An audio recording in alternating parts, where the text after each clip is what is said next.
Reporting from Gen Con 2017, I'm here at the booth of Mayday Games, where they're presenting a new release called The 5 Seals of Magic.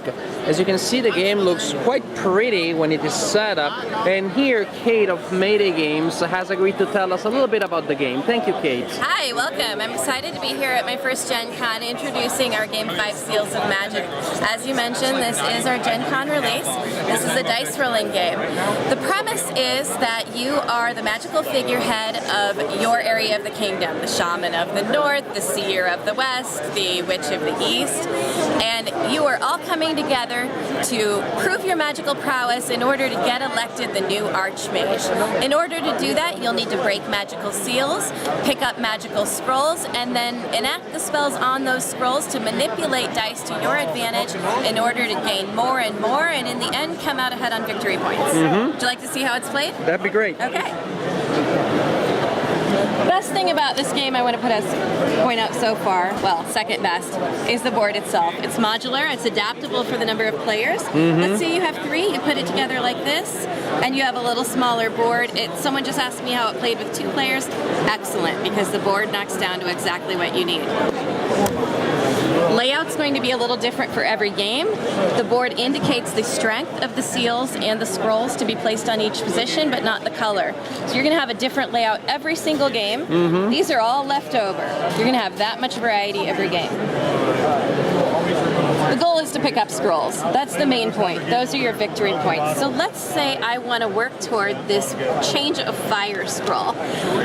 Each player is going to draft 3 dice. I personally am going to take a yellow, a green, and a red. Once everyone's drafted their dice, we'll all roll together. On my first turn, I'm going to use the yellow die. I'm going to turn it in. I'm going to break this air seal right here. And I am going to move my Witch of the East mage figure onto that position. You needed a specific number, right? I needed a 2 or greater. Oh, I see. Now, if I had 2 ones... So is the printed number or higher then? Right. Okay. If I had 2 ones, I could combine them. I see. If I had a 6, however, I can't break it up. 1 die only breaks 1 seal. Now it's my opponent's turn. They'll do the same. Perhaps they come over here and take that seal. My turn again.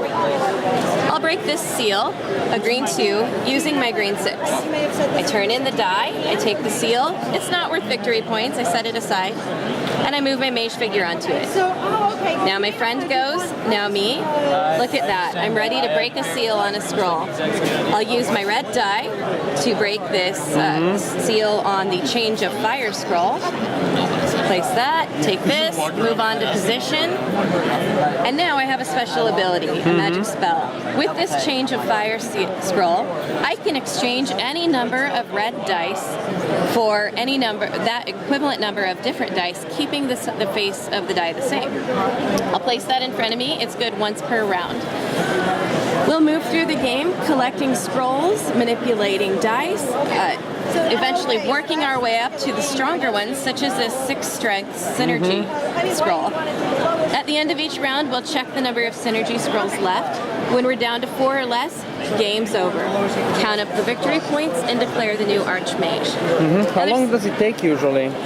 30 to 60 minutes, and I have found that to be accurate. I've played a 3-player game and a 5-player game, both with instruction and both under an hour. I want to point out the best, that was second best earlier, best thing about the game is the replayability. Let me show you a couple of these. The zeros at the top indicate these are... You can put them here. The zeros indicate the basic circle of spells. The ones indicate the circle of might. The beginning game setup, which already has a lot of variety as I showed you, plays with the basic circle and the circle of might. When you want to have a little more fun, switch something out. Take out the circle of might and let's bring in the 2s, the circle of spaces. Those add spells that allow for manipulation of the board, movement of seals, movement of scrolls. Moving on from there, the circle of conflict, the one I really can't wait to play, allows you to play spells that target your opponents.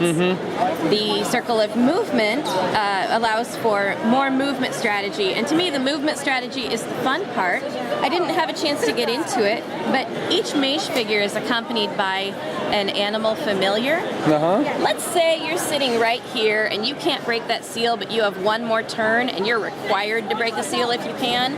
You don't want to go off and break this yellow too that won't do you much good. So you know what? You can just send your snake after it.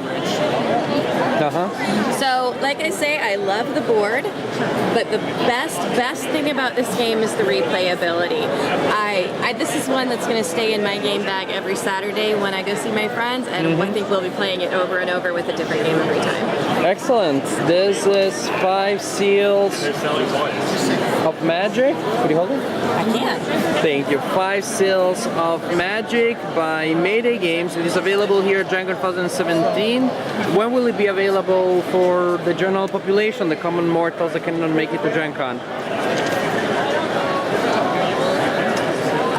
We will have this available on our website just as soon as we can. Be sure to check maydaygames.com to check for availability. Okay, thank you.